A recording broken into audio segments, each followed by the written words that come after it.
Selamat pagi, Satria 17.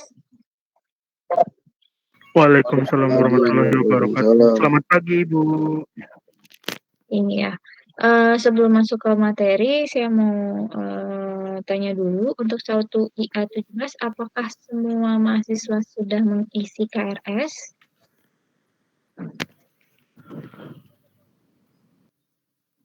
Ada yang masih belum mengisi KRS?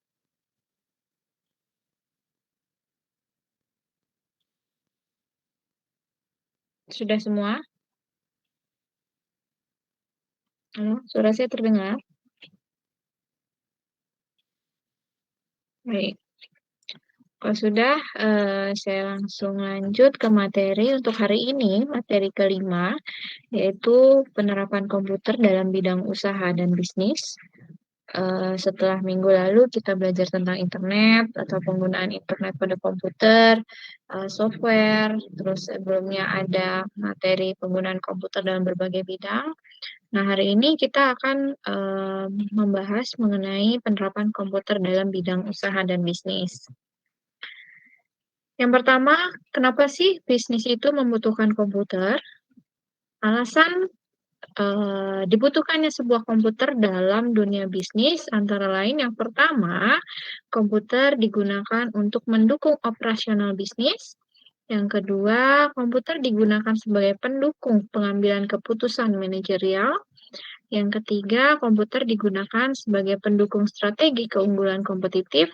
Dan yang keempat, komputer digunakan untuk memudahkan pekerjaan dalam dunia bisnis. Kemudian, ini ada pengertian dari sistem informasi, di mana sistem informasi merupakan kombinasi dari teknologi informasi dan aktivitas orang yang menggunakan teknologi itu untuk mendukung operasi dan manajemen. Dalam arti yang sangat luas, istilah sistem informasi sering digunakan pada interaksi antar orang, proses algoritmik, data, dan teknologi. Nah, dalam pengertian ini, istilah sistem informasi digunakan untuk menggambarkan tidak hanya pada organisasi teknologi informasi dan komunikasi atau TIK, tetapi juga untuk cara di mana seseorang dapat dioperasikan dengan teknologi dalam mendukung proses bisnis. Jadi, si sistem informasi ini dibuat atau dibentuk dengan tujuan untuk membantu mengontrol kinerja suatu proses bisnis. Kemudian, pemanfaatan sistem informasi dalam dunia bisnis. Jadi, teknologi informasi dibuat untuk memudahkan penggunanya dalam catatan suatu transaksi dalam bentuk data, mentransformasikannya menjadi informasi, dan menganalisis kepada para pengguna informasi. Suatu transaksi bisnis yang secara online akan diolah dan pada saat yang hampir bersamaan atau real time, hasil pengolahan atau informasi dapat dilihat seperti yang biasa dilakukan oleh nasabah bank pada saat melakukan transaksi pada ATM. Jadi, semua kegiatan berlangsung secara real time.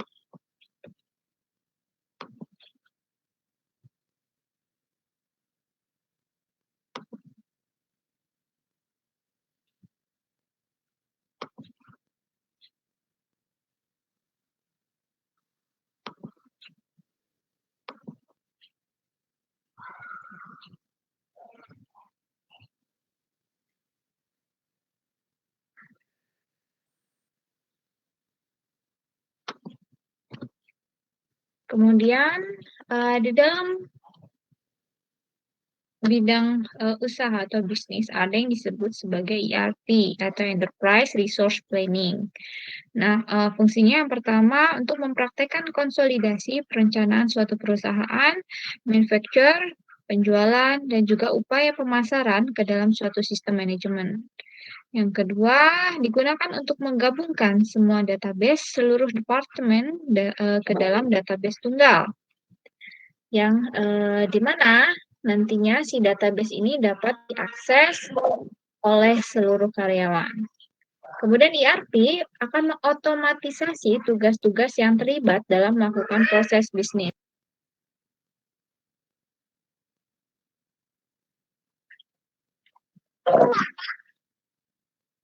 Nah ini sebelum adanya ERP, proses atau transaksi berlangsung mulai dari adanya seorang pelanggan yang memesan suatu barang ke departemen pemasaran. Nah, kemudian di si departemen pemasaran ini akan menginventarisasi data. Jika barang tidak ada, maka barang pesanan ini akan disimpan pada database. Kemudian si data ini juga akan dicatat oleh bagian pembukuan. Jadi pertukaran data keuangan menggunakan buku faktur PO. Nah, dari database ini juga diinventarisasi pembukuan pada PO, kemudian dikirimkan di bagian gudang juga akan mengirimkan data persediaan barang yang ada di gudang. Kemudian bagian purchasing juga akan mengambil dan mengolah data dari database yang ada, baru kemudian pemesanan barang ke penyedia. Jadi alurnya itu dari si pelanggar kepada vendor penyedia barang itu sangat panjang gitu ya. Jadi setiap bagian itu akan mengakses data satu persatu tanpa adanya integrasi data. Nah, di sini perbedaan sesudah ada ERP.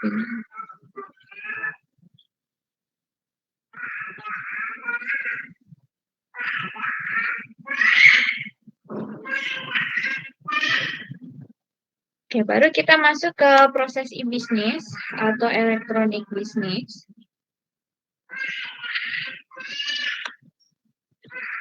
Nah, untuk pengertian dan fungsi e-business, untuk pengertiannya, e-business atau electronic business merupakan suatu kegiatan transaksi jual beli yang dilakukan melalui perangkat elektronik atau juga dengan internet, sehingga suatu perusahaan dapat langsung berinteraksi dengan customer, supplier, maupun rekan bisnis.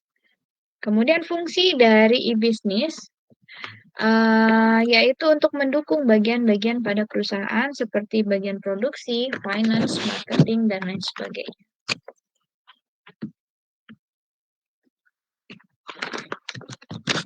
Kemudian strategi e-business pada perusahaan, yang pertama digunakan ERP.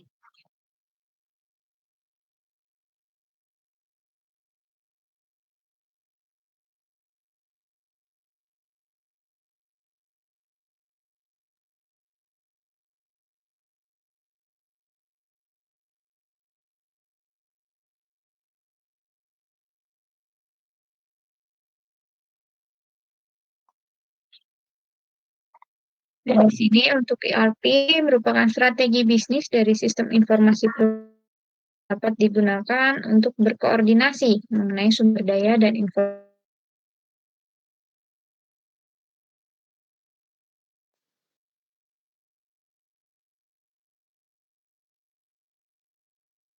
di proses bisnis yang memungkinkan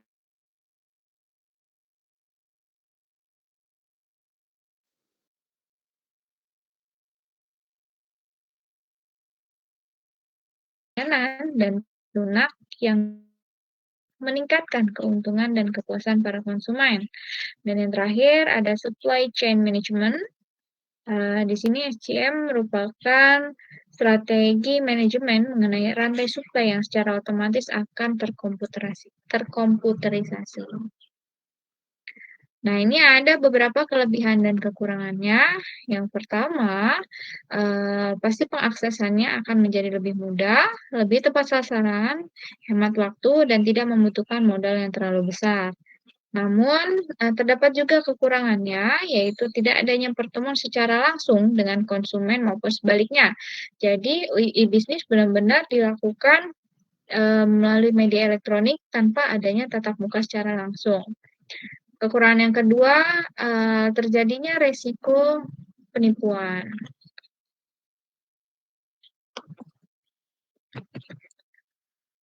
Kemudian yang ketiga, kalau tadi kita bahas e-business, yang ketiga ada e-commerce. Nah, di sini konsep e-commerce Ya, dari definisinya merupakan segala aktivitas jual beli yang dilakukan melalui media elektronik dan mendukung kegiatan pembelian dan penjualan, pemasaran produk, jasa, dan informasi melalui internet atau ekstranet. Nah, ini ada 7 jenis e-commerce. Yang pertama ada business to business atau B2B. Nah, ini biasanya jenis-jenis e-commerce ini keluar di ujian. Jadi tolong dipahami untuk istilah-istilah B2B, B2C, C2C, C2B, dan lain sebagainya.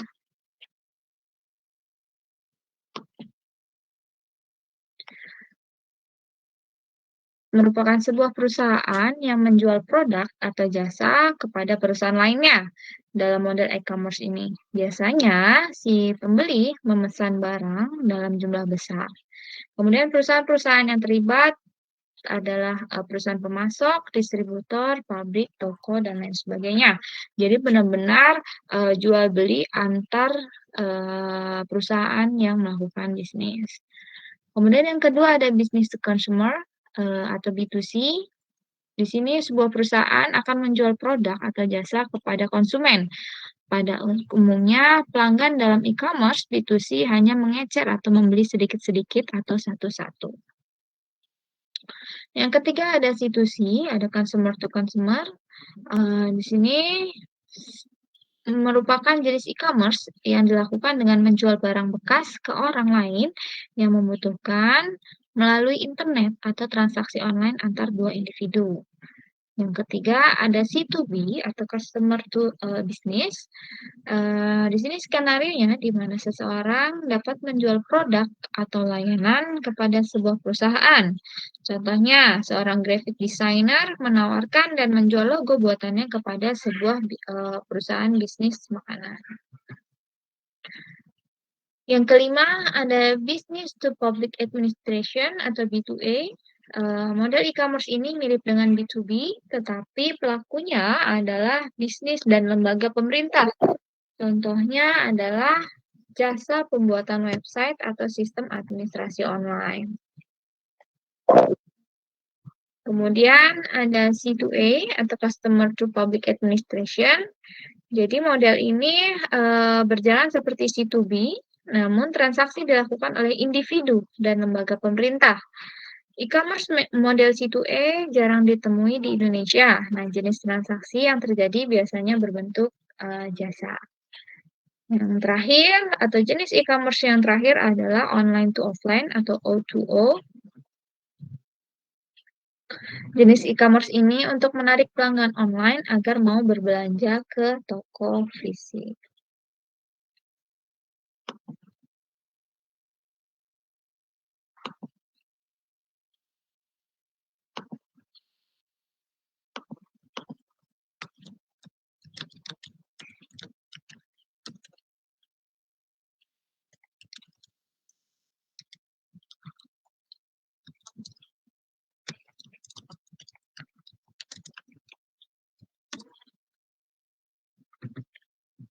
Oke, kan tadi sudah ada e-business, e-commerce, dan kemudian ada e-intermediary.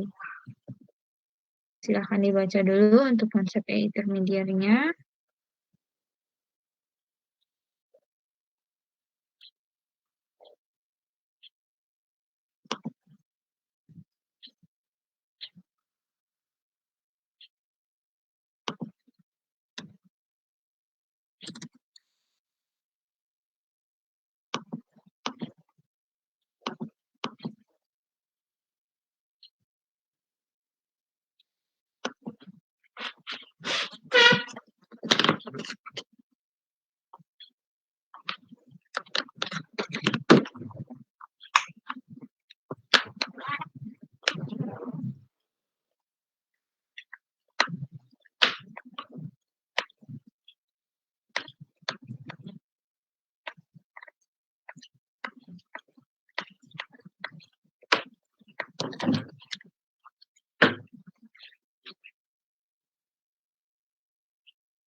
Ini ada 3 macam itinerary yang terkenal.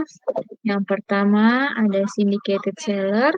Jadi, di sini merupakan penjual bersindikat, yaitu sebuah situs web yang menawarkan hubungan kepada konsumen ke situs-situs web lain, dan atas jasa ini, web yang menghubungkan ke web lain akan mendapatkan komisi. Kemudian ada shopping agent atau agen pembelanjaan, dikenal dengan sebuah e-agent, merupakan suatu situs web yang membantu para konsumen dengan memberikan kemudahan untuk mendapatkan informasi yang diperlukan. Dan yang ketiga ada B2B broker. Jadi seperti halnya e-agent, maklar bisnis ke bisnis tidak memiliki produk. Nah, dia hanya berbentuk atau merupakan sebuah perantara yang menyediakan sarana komunikasi antar pebisnis. Oke, nah ini ada dampak positif dan negatif dari penerapan komputer dalam bisnis. Untuk dampak positif dan negatif, pengaruh ini memberikan kemudahan dan kelancaran dalam melakukan urusan bisnis, meskipun rekan bisnis tersebut berada di negara lain. Jadi, dampak positif yang pertama, proses bisnis akan menjadi lebih mudah dan lebih lancar meskipun antar pebisnis berada di lokasi yang berbeda, bahkan berbeda negara. Nah, untuk mengatasi proses jarak ini bisa dilakukan dengan memanfaatkan video conference maupun internet call yang biasa digunakan sewaktu-waktu, dan ini tidak memungut biaya sedikit pun. Oke, jaringan seperti ini sudah hadir di semua industri secara global. Pengaruh ini tidak hanya berdampak pada usahawan yang memiliki perusahaan, pengaruh teknologi informasi juga memberikan dampak yang besar terhadap para pegawainya. Nah, saat ini para pegawai perusahaan tidak perlu lagi mengirimkan lembaran kerjanya atau hasil pekerjaannya secara manual dalam bentuk cetakan kertas, namun saat ini karyawan atau pegawai hanya perlu memanfaatkan fasilitas email yang tersedia secara gratis. Jadi sudah bisa mengirimkan hasil laporan kerjaannya via email dari manapun dan kapanpun. Oke, ini pertama dampak positif akan memunculkan peluang bisnis baru atau e-bisnis baru. Dengan semakin majunya teknologi dan informasi, akan mendorong beberapa orang untuk menciptakan beberapa peluang yang sangat menguntungkan dan sebagai modal bisnis yang sangat menguntungkan. Yang kedua, mengurangi biaya produksi dan operasional. Yang ketiga, memudahkan proses komunikasi dan monitoring setiap karyawan. Memudahkan proses komunikasi dan monitoring setiap karyawan yang bekerja, sehingga karyawan tidak perlu repot datang ke ruangan rapat dan berkumpul bersama untuk hanya mendiskusikan seputar hasil monitoring dari karyawan. Kemudian akses informasi dan penyebaran informasi, mempublikasikan berita melalui internet dapat tersebar secara luas dengan cepat dibandingkan dengan menggunakan fax atau pos. Dan yang kelima, komunikasi yang cepat. Fasilitas yang ada di internet banyak membuktikan kecepatan komunikasi dengan orang yang dituju.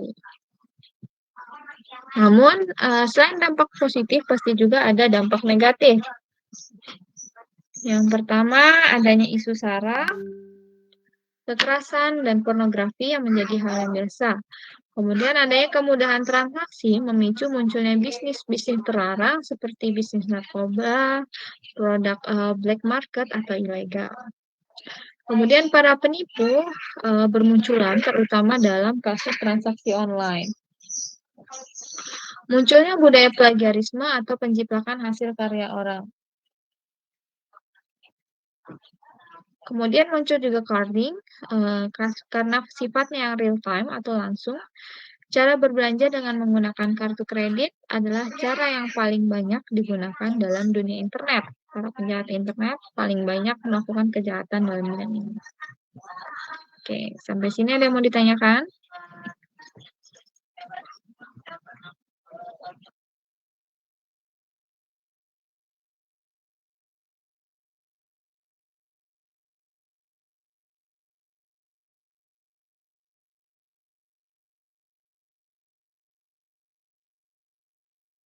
Tidak ada pertanyaan? Bu, mau bertanya, Bu. Ya, silahkan. Itu yang tadi yang apa tuh? Yang customer to public administration, Bu. Kan kata Ibu tuh jarang ditemui di Indonesia ya. Itu kenapa, Bu?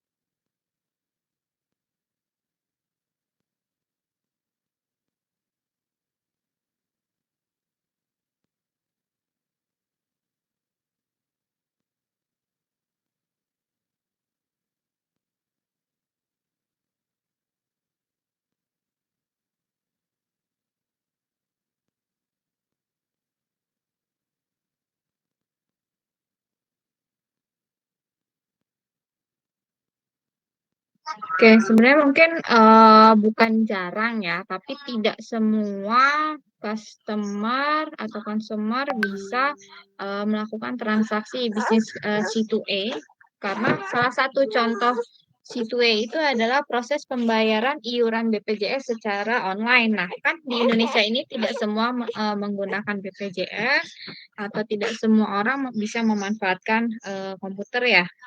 Bisa juga dengan cara Contoh yang kedua, consumer to administration, yaitu proses pembayaran PLN atau tagihan listrik secara online dan lain sebagainya. Itu kalau dulu sih memang ini jarang, tapi sekarang kan sudah hampir semua ya. Mungkin nanti di teksnya saya ralat. Jadi saat ini sudah banyak transaksi yang bisa dilakukan dengan memanfaatkan proses e-business C2A, yaitu customer to administration, seperti proses pembayaran iuran BPJS secara online, pembayaran tagihan listrik secara online, dan lain sebagainya.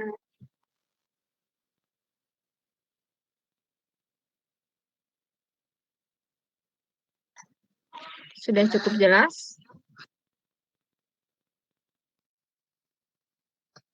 Ada pertanyaan lagi? Cukup, terima kasih, Bu. Baik.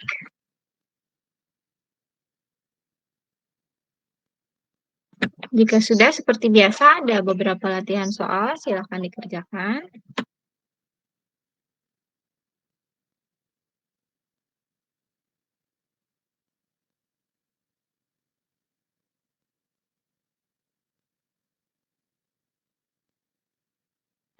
Ya, sambil mengerjakan, saya absen ya. Aditya Perdana. Hadir, Bu. Airlangga. Ahdan. Alif Atila. Anugrah Bakti. Hadir, Bu. Arya Wahyu. Hadir, Bu. Ayu Andira. Hadir, Bu. Bintang. Hadir, Bu. David. Hadir, Bu. Dimas. Ginanjar. Dimas Ginanjar hadir. Hadir. Fadli Ardiansyah. Hadir, Bu. Farah Nawal. Hadir, Bu. Farhan Rashad. Hadir, Bu. Ferdiansyah. Hadir, Bu. Giat. Hadir, Bu. Fauzan. Ada, Bu. Innocentius. Juan. Hadir, Bu. Lisa. Tadi Ino hadir, Bu. Hadir, Bu. Apa? Innocentius Hadir, Bu. Tadi pencet keluar. Oke, Innocentius hadir. Iya. Leuser. Hadir, Bu. Bu, Erlangga hadir, Bu. Dari mana Erlangga? Kamar mandi, Bu. Tadi lupa bilang. Oke. Alif Atila. Ada? Hadir, Bu, hadir. Tadi terputus, Bu. Maaf. Baik.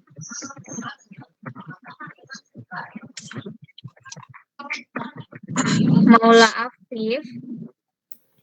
Hadir, Bu. Moh Irdi. Hadir, Bu. Muhammad Isa Kemal. Hadir, Bu. Oke, ini ada 41. Berarti hadir semua ini ya? Ada 41 orang. Muhammad Amar. Hadir, Bu. Minyak kalau sama JM masih enakan ini. Hadir, Bu. Aika. Hadir, Bu. Najwan. Bikin mimik itu nggak enak, Bu. Rasa itu anjing. Muhammad Ridho. Hadir. Muhammad Wahid. Hadir, Bu. Nyoman. Hadir, Bu. Nur Huda. Hadir, Bu. Rahul.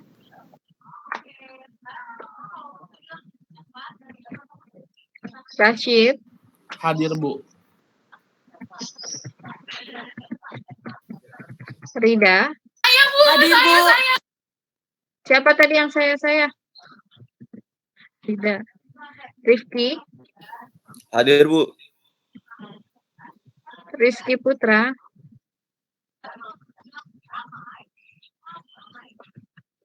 Subhan. Ada, Bu. Fieri.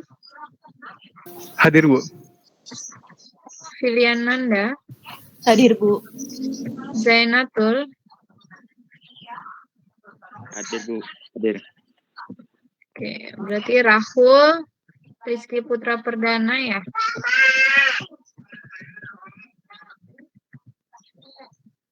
Baik, silakan dikerjakan.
Baik, untuk nomor 1, Rashid, jawabannya apa?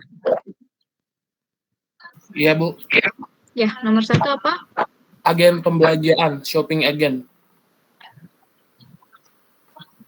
Ya, bisa. Nomor 2, Zainatul.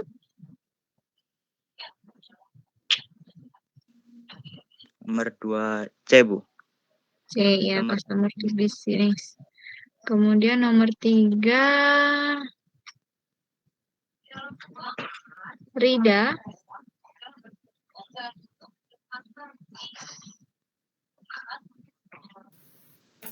B, Bu. B.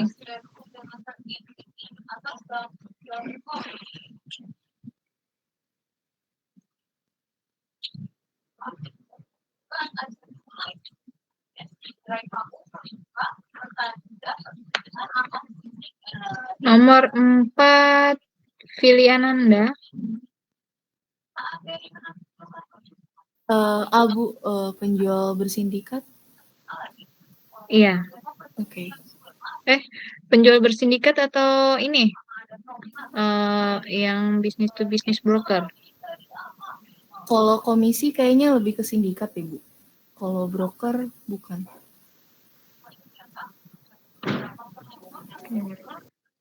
Rifki? Nomor 5? Yang B, Bu. B? Iya. E-business. Ya. Nomor 6, Nurhuda.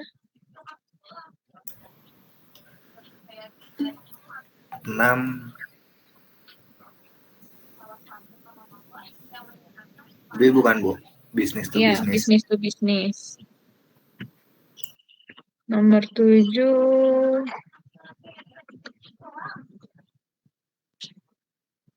Dimas. Nomor 7, Bu. Ya. B, Bu.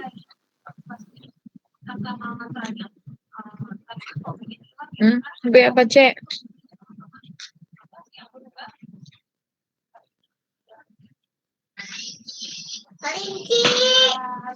Kayaknya B. Dia kan hanya kalau agen berarti dia harus memiliki produknya kan ya? Oh, berarti C, Bu ya? Ya, C ya. Nomor 8, Hauzat. 8 A bukan, Bu. Ya. 9, Giats.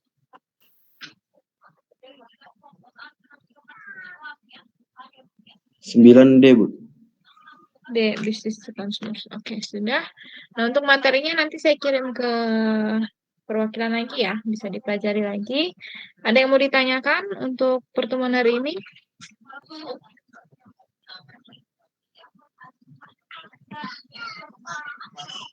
Jika tidak ada, saya akhiri ya pertemuan hari ini. Kita ketemu lagi minggu depan. Terima kasih. Wassalamualaikum warahmatullahi wabarakatuh.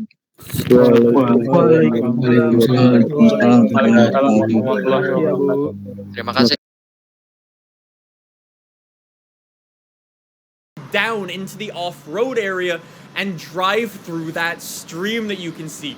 This area is actually really, really big, and I think there's going to be some really fun off-road races that you can do over here as well. That, though, is not all.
because you also have the train tracks itself, which also adds not only to the aesthetic, but you can also drive on the train tracks as well. Just watch out for the train if you want to do that. This area also has some really cool off-road tunnels as well, and that's why this is actually my favorite driving road in Forza Horizon 5. It is a super cool area with a ton of different options that you can do depending on what vehicle you're driving. It's really, really cool. And last but not least, I had to call out the city of Guanajuato itself, because although the roads here aren't really that crazy to actually drive on, they are absolutely beautiful with the super colorful houses, the unbelievably unique tunnels that run through the city. It is just a very, very cool place to drive around. Maybe not necessarily race around though. So those are gonna be just some of my favorite driving roads in Forza Horizon 5. I definitely recommend you head over to some of these areas because they are super, super cool. However, I would definitely encourage you to do your own exploring because I purposely left out some of my other favorite driving roads because I didn't want to spoil all of them in this video. Wink, wink. Go to the right-hand side of the map for some other really cool ones. Anyways, though, I think that's enough about the driving roads. Let's talk about how you can play Forza Horizon 5 a little bit early. Officially, Forza Horizon 5 releases on November 9th, which, yes, is not next week. However, you can actually play it on November 5th with early access. Here's the thing, though. The premium edition of FH5 will actually grant you early access to the game, so you can play next Friday. That, though, costs $100 US. Feel free to check out the Microsoft Store for yourself to see what the cost is in your country, by the way. Here's what's really cool, though. If you're an Xbox Game Pass subscriber, which only costs $10 a month, you'll actually get Forza Horizon 5, which is included in Xbox Game Pass, so that's going to be free. But you can purchase a premium add-on bundle for the game, which will give you early access and allow you to play the game next week. That add-on bundle also includes 2 expansions for Forza Horizon 5 and a whole bunch of car DLC on top of that. That premium add-on bundle is actually only $45 plus Game Pass, that's $10 a month. So you could actually play the game for $55 early access with DLC next week. So if you do want to play Forza Horizon 5 early, that's how you can do it. If that's of interest to you, there you go. Also, in full disclosure, this video isn't sponsored by Xbox or Xbox Game Pass in any way, so there you go. I just wanted to share some information with you. Speaking of sharing information, as some of you guys may have noticed, Rocket Bunny isn't in Forza Horizon 5's preview build. And that was actually something I noticed as well, and I actually asked the developers about it in my Q&A session that I had a couple of weeks ago. And, well, unfortunately, they dodged the question. So I don't actually have an answer for you. However, I would say that it's not in the game if they didn't give a clear-cut answer. So although it's not confirmed, I don't think Rocket Bunny's gonna be in Forza Horizon 5. It sucks, it's disappointing. But on the bright side, we are gonna be getting a ton of wide-body kits from a bunch of new manufacturers, which is nice. A lot of you guys also wanted to know about the full car list for Forza Horizon 5. Well, I actually uploaded that video a little while ago.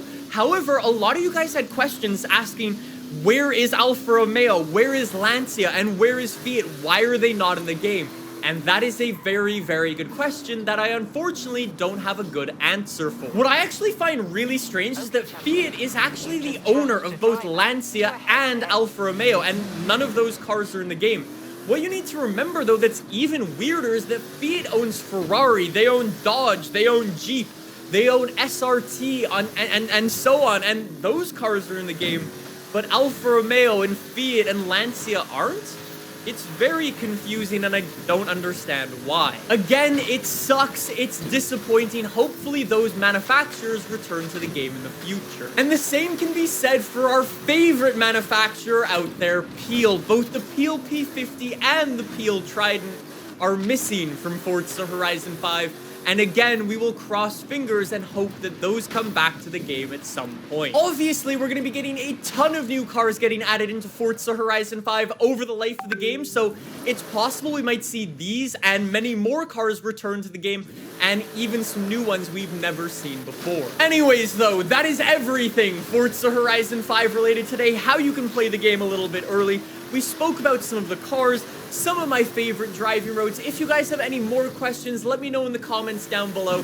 Thank you so much for watching. I'll see you guys next week with the full game. We're bringing back the Let's Play, the tutorials. I'll see you guys then. I'll see you soon. See you then. Bye!